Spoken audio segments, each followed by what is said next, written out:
Fala, Milton. Hey, Borges, Tudo bem? me ouve bem? Tudo bem, tudo ótimo. Te escuto bem também. Ah, que bom. Como é que Saudade estão de as... você, viu? Eu também muito, viu? Teve o casamento do Andy, não pude vir porque eu estava na Você Argentina. estava na Argentina, tô sabendo. Foi tão bonito Tava, o casamento, foi tão legal. eu acredito, queria muito ter ido. Mas esse é um compromisso que eu já tinha assumido já desde o começo do ano, Claro, né? Daí não dá para claro. E dizer que não vai. eles agora estão aproveitando a lua de mel lá na Tanzânia. Oh, um lugar bonito. Eu já pesquisei para ir para lá. Eu também. Tá dentro de É uma... Tô acompanhando bonito. lá, tá muito legal a viagem deles. É um lugar muito bonito. Aliás, é um dos lugares para fazer safari, né? Ele tá Ver fazendo, animal. você tá fazendo, se acompanhar, Você tem, tá muito legal.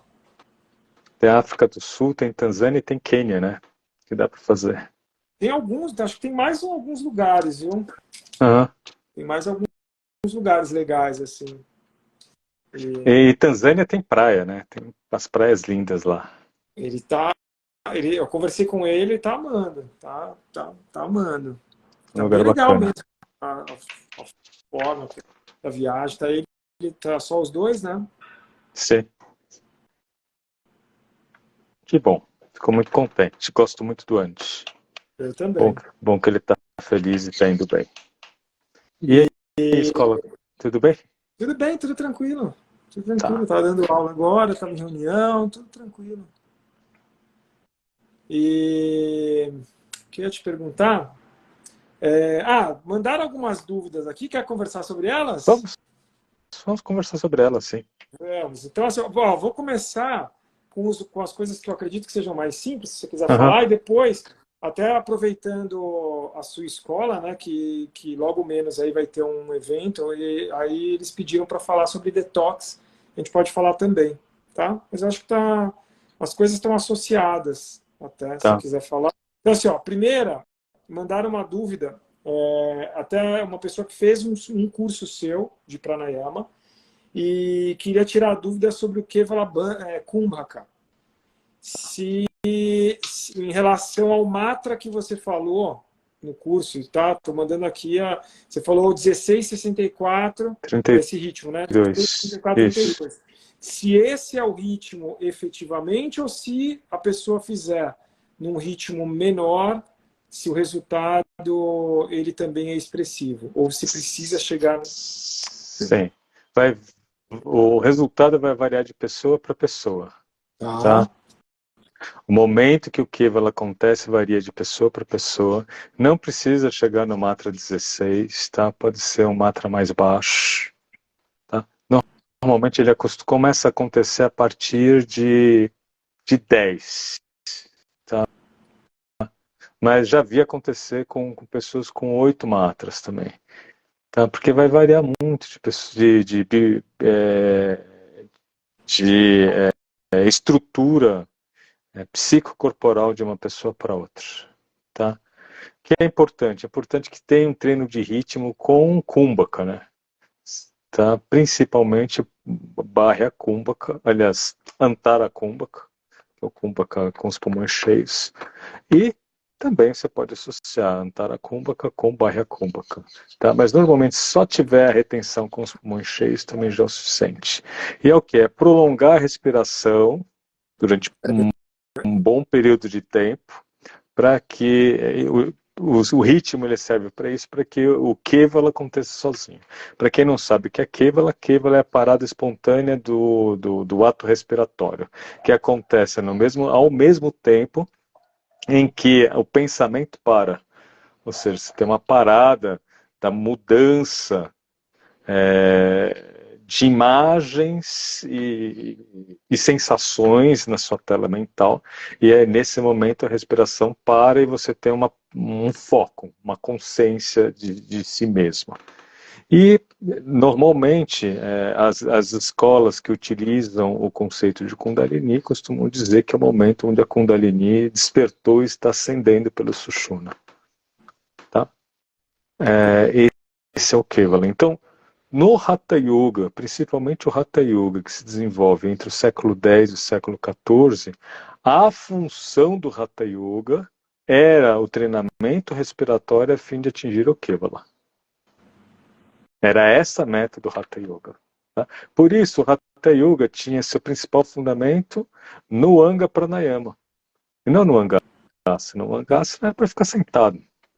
Era o estudo das técnicas das posições sentadas. Por isso que se você pega os textos mais antigos do Hatha Yoga, como o Gorakshashataka, o Dattatreya, você vai perceber que esses textos não trazem posições que não sejam sentadas. Tá? As posições sentadas, elas aparecem depois. E vão evoluindo e crescendo e sendo incorporadas depois. Tá? Então, precisa ser 16? Não. A partir de 8 começa a ficar mais comum, 10, entre 10 e 16, sim, é uma condição que pode acontecer, a partir de 16 com certeza irá acontecer. Tá? O que é importante no pranayama? É você não ficar ansioso para angariar ritmos, para angariar mantras e você começar a forçar, porque forçar pranayama vai dar arritmia. Tá? Sim. E isso pode ser bem lesivo, assim. Então você tem que ser um E até desenvolvimento bem natural. é isso que eu ia falar. O interessante é você fazer essa evolução de forma gradual. Então Sim. começa com um tempo menor e vai gradualmente aumentando. Aumentando. Sim. Outra coisa importante e que as pessoas esquecem é que esse aumento do mantra, normalmente ele caminha em conjunto com o aumento do tempo total de treino de pranayama. Tá? Então você faz 5 minutos de mantra 16, e você fala, eu estou no mantra 16, não, tá. Você vai, aquele mantra, ele passa a ser um mantra incorporado a você quando você é capaz de executá-lo durante longo período.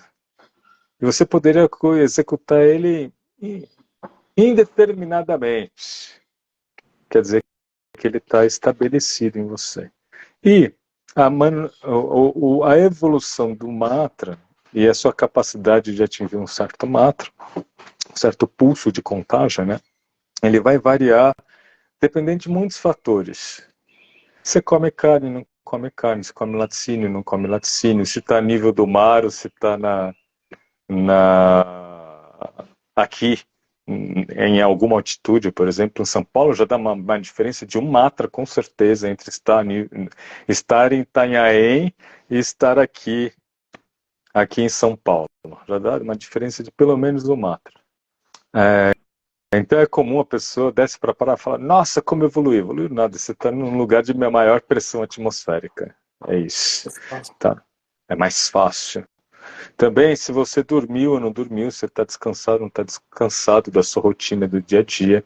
E mais outros parâmetros e fatores, alguns deles que, não consegue, que às vezes a gente não consegue nem mensurar ou nem pensar, mas que realmente vão impactar na evolução do ritmo. Então, o que eu costumo dizer é que a evolução do ritmo ele não é um negócio linear, mas ele é assim, ó, altos e baixos, altos e baixos, altos e baixos, ao longo não de dias, ao longo de meses e anos, tá certo? E o que você nota? Ao longo de meses e anos, se você fizer uma linha normal, né, você vai perceber que dentro desses altos e baixos você tem aí um ângulo de crescimento. Perfeito. É desta forma. Isso é muito legal falar, Milton, porque as pessoas elas têm uma ânsia pelo ritmo, pela evolução e etc. E depende de tantos fatores, tem tantas coisas que no dia influenciam o matra. Por mais que você esteja fazendo ali, tá habituado, sei lá, você pode estar habituado a fazer muito tempo. Tem um dia que não rendeu aquele matra. Por várias coisas, pelo menos para mim, assim, várias coisas que aconteceram naquele dia, naquela semana, ou algo parecido, mudou o matra total. Mudou o matra total. E para as mulheres ainda tem mais um, que é a mudança do ciclo, né? Opa! É Sim, super elas interessante. acumulam água. Sim, elas acumulam água, né? Aham. E esse acumular água não é só no tecido subcutâneo, é nos pulmões também. Tá? Então, é muito nítido se você pegar uma praticante, pedir para ela fazer a anotação do ciclo dela, a evolução do matra, você vai perceber que você tem oscilações de dificuldade, de facilidade na execução mediante o ciclo hormonal. Tá? Eu vou Ciclo observar menstrual. isso. Nunca ninguém me descreveu, nenhuma das minhas alunas escreveu. Eu É vou. porque elas não anotam, né? Aham. Elas não anotam. Normalmente, os instrutores que eu sigo, as meninas eu peço para anotar. Fazer a anotação do ciclo dela. E mudanças de temperamento, mudanças de energia, mudanças na concentração, mudanças. Tá? Todas me referem. Faltava aí uma semana para menstruar e estava tudo difícil. Já começou a mudar o que está Sim, habituado. o que está habituado. Exato. Tá. E é até interessante as meninas terem esse autoconhecimento para não ficarem desesperadas, né? É muito comum a pessoa falar, não estou conseguindo, não estou evoluindo, meu matra caiu, a pessoa começa a ficar desesperada e achar que não está funcionando. Não, é só mudança natural do ciclo. É. E outra coisa, a pessoa ela fica tão ansiosa para chegar num resultado que ela para de viver a viagem, né? A viagem do processo da técnica em si, do prazer que a técnica dá, das sensações que ela promove, das mudanças de consciência que ela promove. Então, não é uma viagem de avião, é uma viagem de navio. Lembra quando os nossos avós viajavam para a Europa? Às vezes eles levavam o carro dentro de container, dentro do navio. Os pais da Carla fizeram isso, né? Iam Aham. para a Europa. Então, quando você ia para a Europa, não era para ficar uma semana, 10 dias, como a gente faz agora. Porque você, só de navio era um mês. Era um mês e meio. Então, quando você se programava para uma viagem para a Europa, era para ficar pelo menos 3 meses. Sem contar o tempo de deslocamento. Tá? Então, aí viu as meninas colocando. Legal. Então, é, e se você vai fazer uma viagem longa, você vai ficar no navio, você vai ficar no navio pensando no que você vai ver na Europa, no que você vai ver na Itália, no que você vai ver no Paris, no Reino Unido. Putz, haja ansiedade, não, deve você tem que curtir o navio, né? O navio tem danceteria, o navio tem bons restaurantes, tem as paisagens, tem um monte de coisa interessante que você pode aproveitar durante essa viagem. A prática é igual. E você, na prática, você não está fazendo uma viagem de avião, você está fazendo uma viagem de navio. Então você tem que curtir etapa por etapa, as mudanças, as nuances. Não ter pressa, curtir a técnica em si, não a meta. Até porque se você fica muito ansioso por atingir qualquer meta, a meta não chega. Isso é na vida, né, Milton? Isso é na Então, vida. Quando você tem uma busca frenética por algo, pelo menos, assim, não só comigo, também comigo, mas com alunos, assim, se a pessoa tem um foco, é óbvio que é importante você ter um foco e um objetivo, mas se a pessoa tem um foco, mas ela se cobra tanto em cima daquilo, a tendência é aquilo não acontecer. demora mais. Vai ficar, ou vai sofrer mais, né? Também, Vai também. sofrer mais, não vai curtir o passeio, né? Então, mas você não tem que ter metas? Tem. Sempre quando eu começo com um treinamento com alguém, a primeira coisa que eu pergunto é: esse sadhana que você vai montar é para quê? O que você Uhum. quer com ele? A curta, médio e a longo prazo. Tá? Qual é o seu objetivo? Porque a partir do momento que você tem um objetivo claro, fica claro como que você vai ter que montar aquela prática para chegar lá. Depois que você montou a prática, de vez em quando você olha o objetivo, mas você não está mais focado nele, você está focado em fazer a técnica, em fazer o que precisa ser feito para chegar lá. E daí você nem pensa naquilo. Quando você vai ver daqui a algum tempo, normalmente, dependendo da duração do sadhana, de como ele foi montado, normalmente metas a curto prazo, de 6 meses, um ano, você atinge. Perfeito. Perfeito?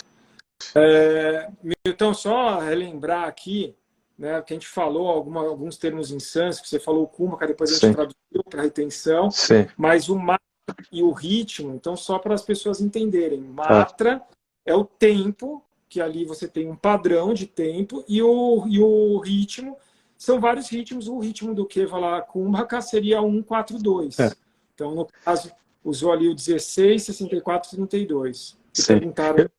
Tá. Eu costumo organizar isso daí de uma maneira não muito usual. Você não vai encontrar isso que eu vou dizer em outro lugar. Tá? Pode ser até que encontre, eu nunca encontrei. Então eu coloco assim, olha. Matra literalmente quer dizer pulso. Pulso, acento, batida, certo?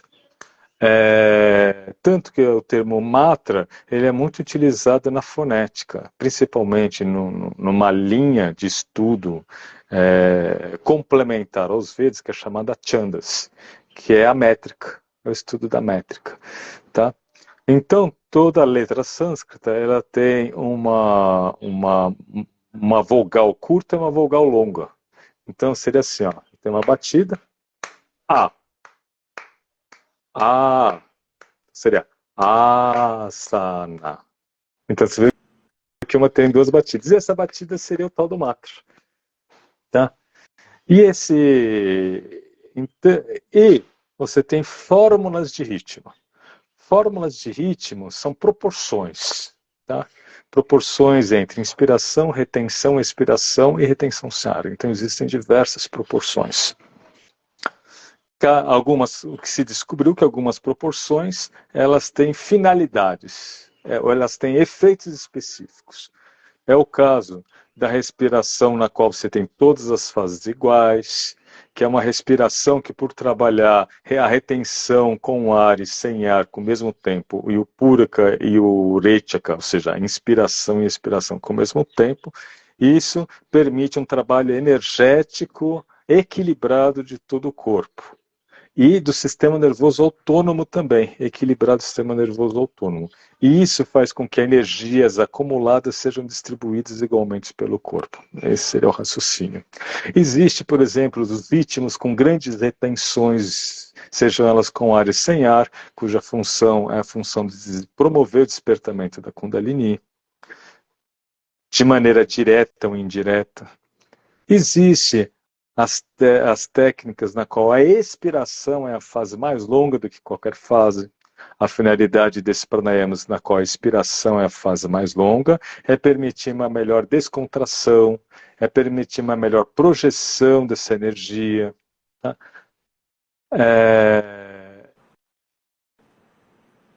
Os pranayamas, no qual você tem o puraka, ou seja, a inspiração mais longa que qualquer outra fase, tem a finalidade de ampliar e aumentar a captação do prana. E, normalmente, não é um ritmo utilizado. Os ritmos com puraka mais longo do que qualquer outra fase, você não vai encontrar, a não ser associados a outros ritmos. Visamavriti Que é o Pranayama, por caso, exemplo. isso é o caso do Vishamavritti Pranayama. Esse é um caso. Então você tem uma fórmula de ritmo associada ao matra. Então o matra é o andamento. A fórmula de ritmo é o compasso. Tá certo? Quando você junta os dois, você tem um ritmo. É desta forma que eu costumo explicar.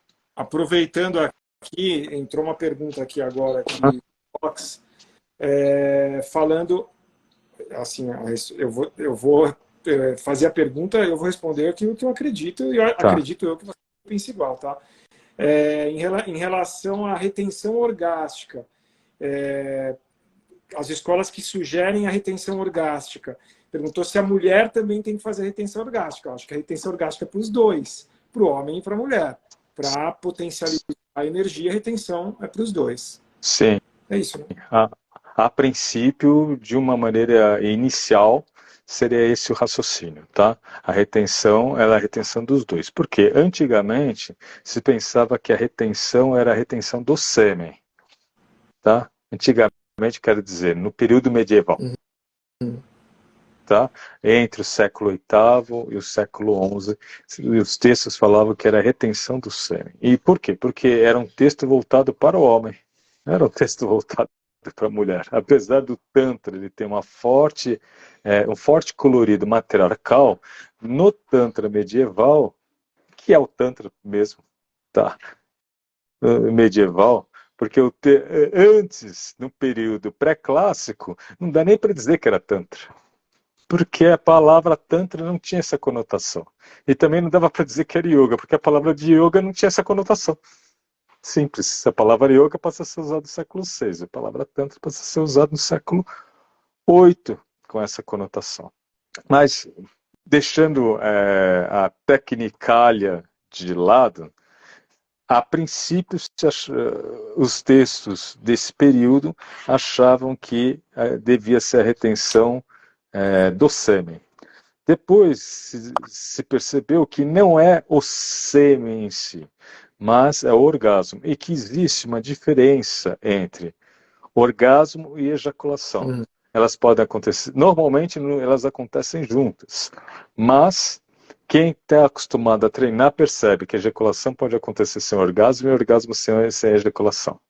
Porque você aprende a gerenciar e a manipular isso, até no esforço ou na tendência pessoal de tentar fazer a retenção. Você vai perceber que às vezes tem orgasmo, mas não sai uma gota de sêmen. Às vezes ejaculou, mas você não teve nenhum orgasmo. Então, nesse processo de tentar segurar, isso acontece. Então, e isso deveria ser feito, a retenção do orgasmo, tanto para homens quanto para as mulheres.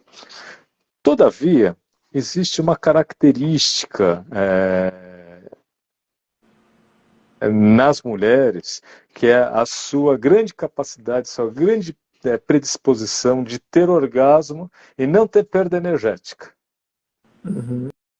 Então, você já deve ter visto, ou algumas pessoas já tiveram contato com parceiras que ela tem 1, 2, 3, 4, 5, e ela acabou de ter, não dá nem um minuto, ela já está pronta para outra, e se não parar, ela continua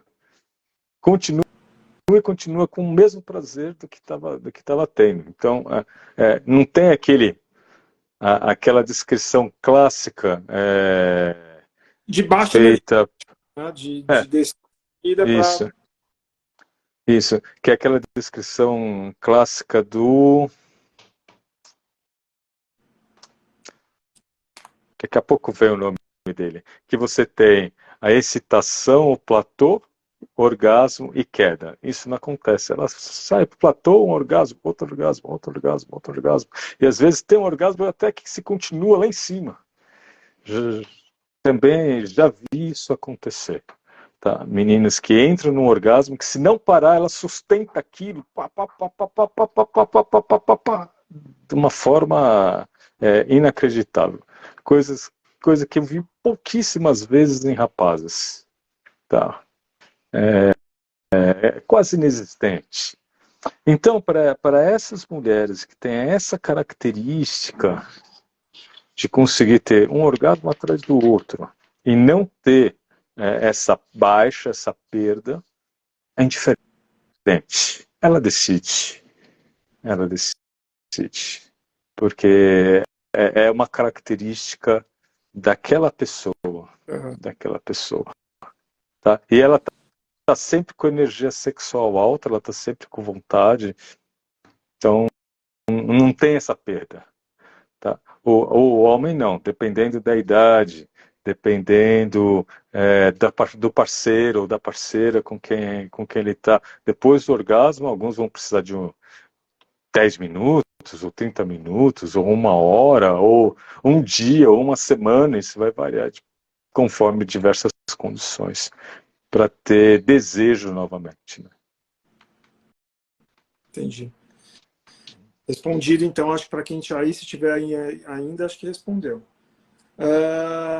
Milton, uma outra coisa também, em relação a isso, cara, eu já lembro de você ter me respondido uma vez, há muitos anos atrás, e acho que isso não foi assimilado por mim, aí me perguntaram, eu falei assim, não, vou jogar para o Milton, vou ver que, em relação à fonte, se tem alguma fonte, tem algum registro sobre as polaridades, homem e mulher, polaridade positivo e negativo, lado, etc. Se tem algum lugar que cita essa fonte ou não?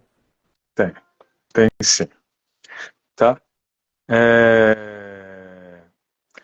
E essas fontes, elas não estão presentes dentro do yoga. O que você tem que levar em consideração? A partir da publicação da tradução do Satchakra Nirupana por Sergio Ondorf em 1919 e a entrada dos chakras no Ocidente, você tem um desenvolvimento de um novo modelo de corpo energético de chakras que se dá pela via do esoterismo ocidental. E isso depois é devolvido, já falei disso, né? Isso depois é devolvido para o Oriente e passa a ser reassimilado, por exemplo, por Aurobindo, por Satyananda, até mesmo por Shivananda, por Muktananda, e é devolvido para o Ocidente de novo como algo oriental. Tá? Então, a partir do final do século XIX, existe um diálogo intenso, principalmente promovido pela escola teosófica, importante guardar, porque a gente tem uma amnésia de origem. No yoga existe a amnésia de origem. Existe a amnésia de origem no esoterismo e no yoga porque não se cita fonte. Uhum. Tá? Não se cita fonte. Tá? Pode ser que aquilo seja daquela pessoa, mas às vezes não é. E como você pega qualquer livro de yoga até o ano 2000 e você não tem fonte citada, você cria uma amnésia, porque você não sabe de onde o cara tirou aquilo. Tá? Então, depois que teve a entrada desse modelo vindo pela publicação do livro do Sergio Ondorf, mais os trabalhos da escola teosófica, cuja sede foi transferida pela Blavatsky para Chennai, antiga Madras, e lá se estabeleceu uma livraria, que é a livraria em Adyar, que é a livraria de Adyar, onde eram traduzidos uma boa parte dos textos antigos. Você falou até que gostaria de ter ido, acho que não foi, né? Não fui. Eu preciso voltar lá. Tanto em Adyar quanto em Pondicherry. Tem coisas para ver lá. Eu preciso voltar. Se eu tivesse dinheiro, eu já voltava esse ano já. É, verdade. Já tem coisa para fazer lá. Então, você tem, a partir do quê? Do desenvolvimento mediúnico, clarividente, esotérico e de racionalização sobre essa teoria, de novas perspectivas. Tá certo? Entre elas, por exemplo, no livro do Chakras do Ledbetter, ele retira o Swadhisthana e põe um chakra esplênico. Por exemplo, o deslocamento do chakra Swadhisthana por cima, Flora e Manipura por baixo, isso vem do Ledbetter. Tá certo? Você tem também o trabalho de Alice Bailey, a introdução de cores aos chakras provindo dos raios cósmicos, que era uma teoria de Blavatsky, que entra no livro de chakras do Ledbetter.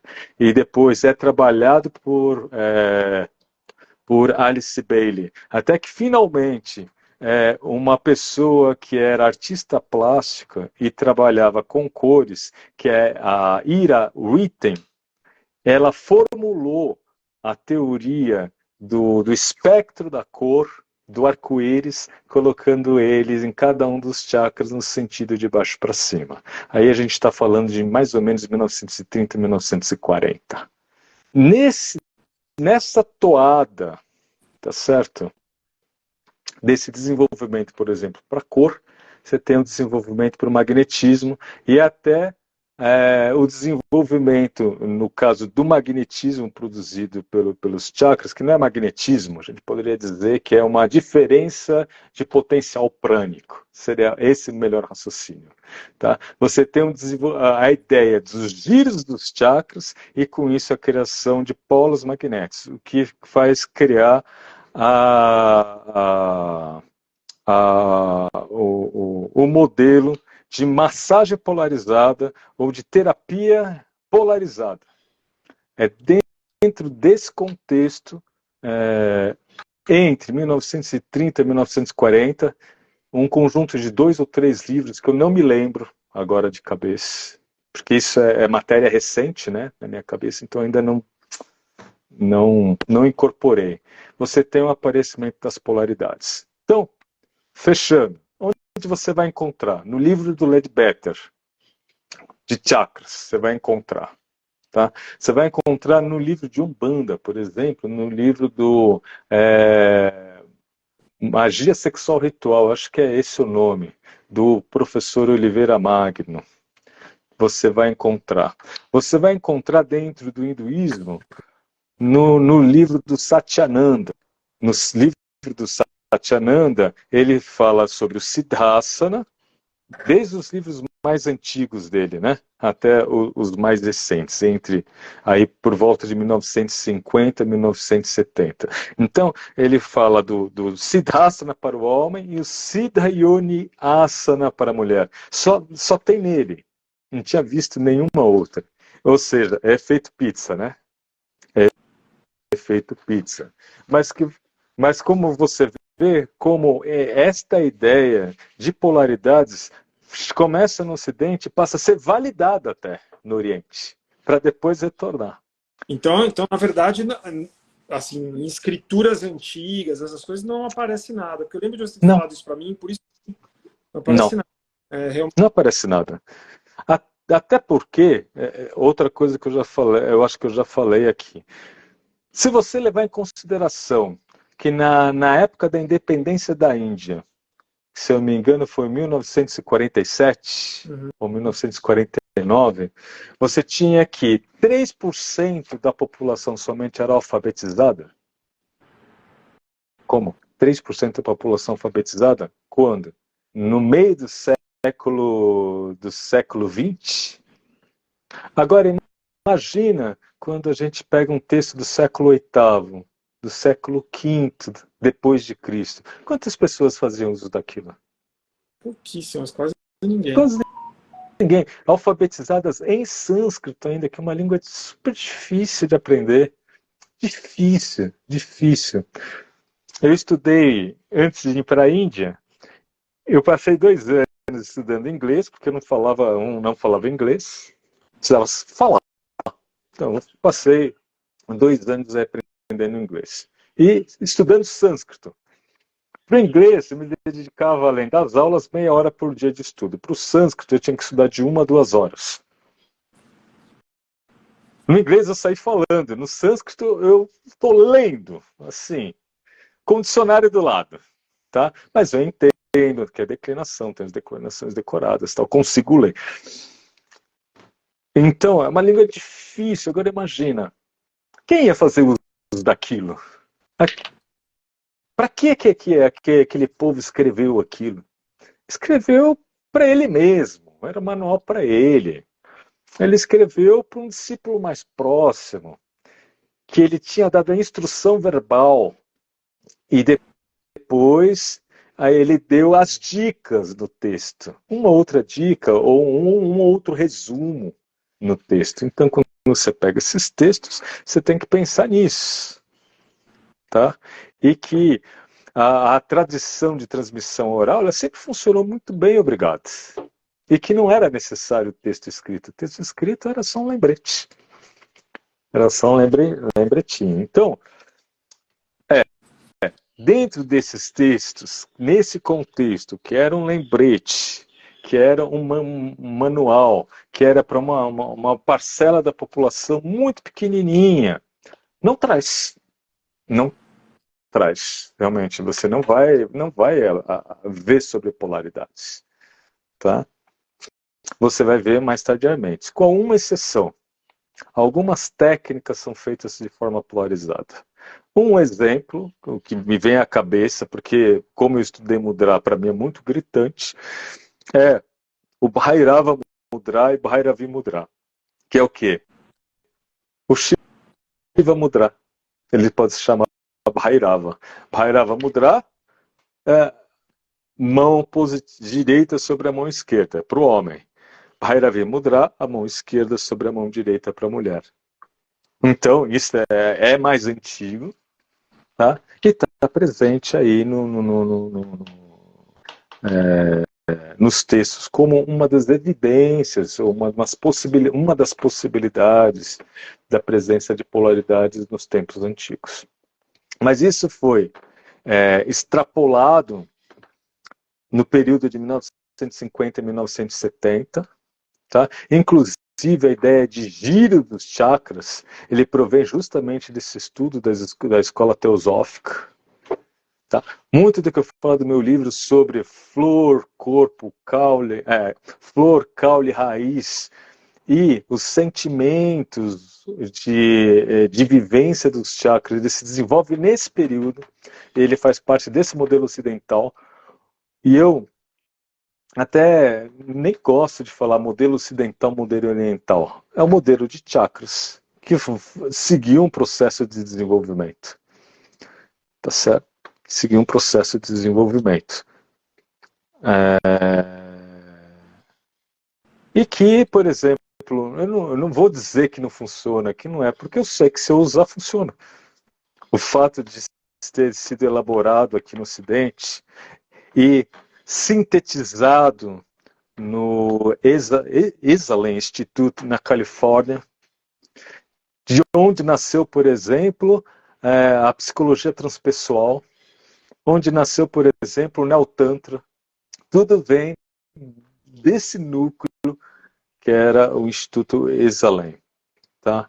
Então, é importante cada vez mais que a gente estude a história do desenvolvimento e do yoga e de suas técnicas, tanto vindo do Oriente, quanto sua influência e seu desenvolvimento no Ocidente. Porque hoje em dia você está ensinando uma coisa, você acha que veio de lá e não veio. É daqui. Tá? Já é um processo já de uma continuidade de desenvolvimento já em solo ocidental. Compreendido. Fizeram um comentário aqui do nosso assunto anterior, da retenção orgástica, que para ter o equilíbrio entre quando você quer ter a retenção ou você não quer ter a retenção. Se você quer segurar ou se você não quer segurar, obviamente a pessoa tem liberdade. Na minha concepção, parte do básico do Tantra, que é você ter a liberdade de querer ou não fazer. Então... Isso é muito interessante, que se você for na Índia, por exemplo, existe, até dentro do Ayurveda, existe uma doença chamada de Dhatu. A doença dos datus, que é quando a pessoa ela tem essa perspectiva que muitos livros de Hatha Yoga, acho que é próprio Hatha Yoga Pradipika e o próprio Shiva Samhita, eles falam que o orgasmo é igual à morte, que deve reter o sêmen a todo custo. E reter o sêmen é igual a vitalidade e juventude. Tá? E isso faz com que as pessoas queiram reter e se forcem para reter, isso gera uma doença associada a todo tipo de alteração psíquica com a sexualidade. Tá? Daí a pessoa vai tentar reter, não tem ereção, daí ela tenta reter e começa a ficar com ejaculação precoce, mas não tinha e passa a ter, tá certo? Ou poluição noturna. Então, ou seja, esse processo de retenção, é sempre importante que ela seja guiada por alguém experiente, que você tenha um professor experiente que possa conversar com você. E uma segunda coisa é que seja um processo natural, prazeroso e não forçado. Então, o raciocínio não é que você tem que reter, não é que você não pode ter orgasmo. Você pode, tá? Você pode o que você quiser. Você vai fazer ou não fazer, dependendo dos seus objetivos a cada momento, da sua vivência, da sensorialidade do prazer, tá certo? Das relações que você tem com seus parceiros e parceiras, como isso casa, tá? E isso torna-se uma forma natural de você levar a sexualidade e sua retenção. E levar a retenção. Não ter uma obrigatoriedade é um ponto importante. Não tem que ter obrigatoriedade. Não tem obrigatoriedade. Eu vi ontem pela segunda vez, né? Eu vi a Uhum. primeira vez e agora ontem eu vi pela segunda vez o Barbie. Você chegou a ver o filme Barbie? Não vi. Faz um tempinho que eu não vou no cinema. Não tem dado muito tempo. Legal, assim. Apesar de eu ter algumas coisas no filme que eu não gosto, tipo, eu Uhum. não gosto de dancinha, de musical e tal, mas tipo, tem muita coisa de reflexão ali da sociedade matriarcal, sociedade matriarcal, muito legal. E aí legal, interessante, porque pega muito dos padrões colocados, a forma como é colocado e tal, muito legal. E tá, então saímos do assunto que estava, aí até para Verbo, né, para sua escola, não posso falar hoje, mas nos últimos anos houve um boom da palavra detox, de momento de purificação, de limpeza, e é algo que dentro do yoga é utilizado há muito tempo. Formas diferentes, seja limpeza emocional, seja limpeza orgânica. E se você quiser falar alguma coisa sobre a importância de tempos em tempos se fazer uma purificação, uma limpeza, eu acho que é bem... Isso é muito interessante também, né? Você vê como uma boa parte dessa purificação tem muito raciocínio ocidental, né? É o mesmo processo. Sim. É o mesmo processo do desenvolvimento, da atribuição dos chakras de atributos emocionais, mais cores, mais giro, aptidões, giros e magnetismo. Então, o detox ele sofre isso. Até a palavra, né? Detox, né?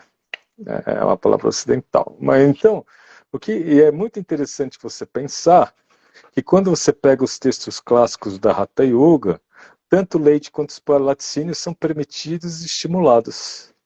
E se você pega o detox hoje em dia, eles são retirados, né? Eles são retirados. Eu estou dizendo que está certo, que está errado? Não, não é isso. Eu estou dizendo que existe uma evolução, existe uma transformação. E que não necessariamente aquilo que você está fazendo agora era aquilo que era feito no Hatha Yoga do século XIV. Sem dúvida. Tá? Até na seleção dos alimentos em si. Até como a vaca era tratada no século XIV depois de Cristo, o quanto era usado daquele leite em si e como ela é agora que torna-se um objeto. Tá certo? Os animais, eles são objetificados. O capitalismo, ele objetifica pessoas, trabalho, os seres inanimados, os animais, as relações, elas são fragilizadas, até as construções, porque o indivíduo ele gasta muito mais do que um grupo. Um grupo familiar que tem um pai trabalhando, você tem um salário fechado, você tem todo mundo trabalhando, e é o indivíduo que importa e não o núcleo familiar, e você tem aí o maior gasto, né? Por isso, hoje em dia, você tem muitos prédios com apartamentos de 40 metros quadrados. Ou seja, ele nem vive em casa, né? Ele vai lá dar uma passeadinha em casa, ele é o dormitório dele, da pessoa. E isso é um processo de coisificação, né? de objetificação produzindo pelo desenvolvimento do capitalismo nesse momento atual, que é muito estudado por Hobsbawm, ok? No mundo líquido. Tá. Por Bauman, perdão. Bauman, Hobsbawm é historiador. Por Bauman, quando ele fala sobre o mundo líquido. No caso do processo de limpeza, também. O que a gente pode dizer assim, é que se você percebe uma facilidade em um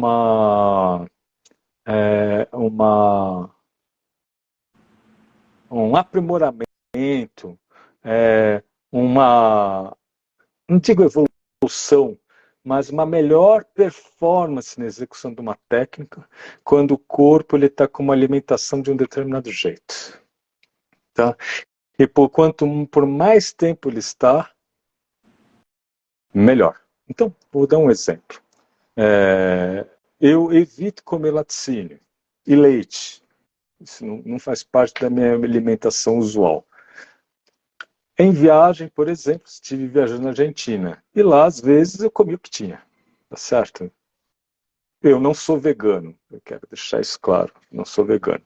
Mas eu evito ao máximo. Por quê? Porque eu sou contra a coisificação dos animais. Tá? Então, é uma coisa que normalmente não tem aqui em casa. Daí, a minha performance no pranayama era uma performance X, alta. Daí, eu passei uma semana viajando e nessa viagem eu comi o que tinha. Eu voltei, a minha performance caiu 2 pontos abaixo. Mas o que mudou? Mudou só o fato de eu ter mudado a alimentação. Mais nada. Tá certo? Absolutamente mais nada. É só isso. Então, o processo de limpeza seria, o raciocínio dele seria dar um tempo para o corpo descansar do excedente que nós damos para ele. Porque o tempo todo, o grande problema da nossa sociedade não é a falta de alimento. É o excesso. É o excesso de tudo. É o excesso de gordura, é o excesso de açúcar. A única coisa que não tem excesso é de fibra, né? Porque todo o resto você tem excesso. De caloria, se você não tomar cuidado, de proteína. Até de proteína você tem excesso, porque hoje em dia você quer ganhar massa muscular e daí você toma todo tipo de suplemento que dá uma quantidade de proteína assim, absurda, né? Absurda, assim. Que até certo ponto, até questionável o seu resultado, tá? Chega a ser até questionável o resultado. Muita gente fala que sim, mas também para muita gente que fala que sim, que o aumento da quantidade de proteína dá melhor resultado em ganho muscular, tem um monte de trabalhos e um monte de pesquisadores que falam que não. Tá? Então, e gente boa. Então, mas o que eu quero dizer? Eu quero dizer que quando você faz uma técnica de limpeza baseada no raciocínio alimentar, a ideia é dar um descanso. Então você vai diminuir a ingesta de certos nutrientes ou de certos alimentos que se sobrecarregariam o seu organismo. Entre eles, excesso de sal, excesso de açúcar, diminuir a quantidade de gordura saturada, aumentar a ingesta de fibra, até porque a fibra torna, na maior parte dos alimentos, o índice glicêmico menor. Tá? Daí você vai passar a fazer um autoestudo, principalmente das suas emoções, dos seus pensamentos, procurando se colocar como uma entidade de fora, né? Ver quanto aquela emoção suplementa a sua razão, suplementa o seu princípio de seidade e induz você a atitudes, a palavras que não são exatamente aquilo que deveria ser. E com isso você reduz a eliminação de hormônios que poderiam produzir envelhecimento precoce, que produziam desgaste, entre eles o excesso de adrenalina, de corticosteroide circulante. Então, a ideia da execução de um tempo de limpeza é justamente para isso. Porque ao retirar tudo isso, seja no sentido das emoções e pensamentos, ou seja no sentido alimentar, você dá tempo para o corpo inverter o processo enzimático. Inverter o processo de guardar para o processo de utilizar. Tá? De pegar aquela gordura que foi acumulada e queimar aquilo. De pegar o excesso de sal e trabalhar com falta de sal. Ok? De pegar a utilização de um carboidrato de alto valor glicêmico para usar um carboidrato de baixo valor glicêmico que vai ser necessário, vai ser quebrado, que entra na circulação sanguínea lentamente. E normalmente esse processo de limpeza, quando ele é levado por um período de tempo longo o suficiente, ele caminha com o processo de rejuvenescimento do indivíduo. Tá? E que é importante que ele seja feito não como uma modinha, mas que ele seja feito com regularidade e com orientação de alguém competente, que tenha feito isso, que conheça profundamente isso daí. Tá? Regularidade por quê? Porque são aqueles momentos de checkpoint, né? De descanso para o corpo. Essa regularidade pode ser uma regularidade semanal, uma regularidade mensal, tá certo? Quanto mais próxima a periodicidade, né? Melhor, tá? Quando a coisa tem ritmo, ela é muito melhor do que quando você vai, vou fazer um detox, uma vez por ano. Uma vez por ano eu faço uma semana. É muito pior, né? Você força muito mais o corpo assim do que se aquilo faz parte da sua rotina. Então você faz um dia toda semana. Quando você junta ao longo do ano, você fez 54 dias, tá? Ao longo de um ano. Então, eu prefiro fazer dessa forma. Toda semana você faz um dia, que é um dia, por exemplo, se você come carne, é um dia que você não come. O segundo Isso é um detox. ali um dia na semana de não fazer. Vendo a tudo isso que você falou, a mudança de hábitos também, né? Porque a gente está falando aqui, talvez a gente que não usa drogas, que não bebe álcool e etc. Né? Mas o detox... Sim, e assim, é gritante. É gritante, não é só a questão de fazer yoga. Só o fato de você ter uma alimentação regrada, um sono regrado, regrado sem neura. Isso quer dizer que você não vai comer alguma coisa no fim de semana, sem neura. Tá? Mas você não consumir álcool, não consumir drogas, não consumir excesso de carne, ou retirar a carne de vez, porque é igual veneno aquilo. Na minha opinião, tá? Você não acredita nisso, tudo bem. Na minha perspectiva, a comer a carne de animal morto é igual comer veneno. É um pouco radical. Mas radical é aquele cara que tem raiz, né? Tá? É o meu posicionamento. Mas só de fazer isso, em 20 anos, quando você não precisa nem praticar yoga, quando você encontrar a turma da faculdade, sabe? A cada 10, 20 anos tem aquele encontro da turma da faculdade, vai ser um susto. Total. Porque você vai estar muito mais... Você envelheceu? Envelheceu. Você vai ter cabelo branco? Vai ter. Mas você vai estar muito bem. Você vai estar com o corpo melhor para sua faixa etária.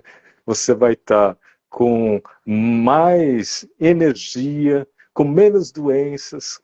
Vitalidade, energia, longevidade, por aí vai. Por aí vai, sim. Milton, obrigado aí pelo bate-papo. eu fazer uma pergunta, curiosidade. Você já foi para... Sim. Estava na Argentina agora, você foi para a Patagônia? Nunca estive na Patagônia, Borges. Estive em Mendoza Uhum. e estive em Buenos Aires, nessas duas cidades. E de Mendoza, eu peguei um ônibus que passa pelos Andes e fui para Santiago. Tá. É o que eu conheço da Argentina. E assim, Eu o estou indo que eu, pelo que... para lá ano que vem, né, com os alunos. Sim, E eu conheço, mas conheço esquiando, eu fui na neve, né? Então nunca sim, fui. Por isso que eu ia perguntar se você já tinha ido para saber como é sim. que era. Não, nunca estive na Patagônia. Tá? Não sei, não é um roteiro que nunca me chamou a atenção. Minha esposa conhece, ela fala que é lindo. Então, se você quiser conversar, conversa com a Carla, Vou perguntar. pergunta para Carla. Ou para o meu sogro.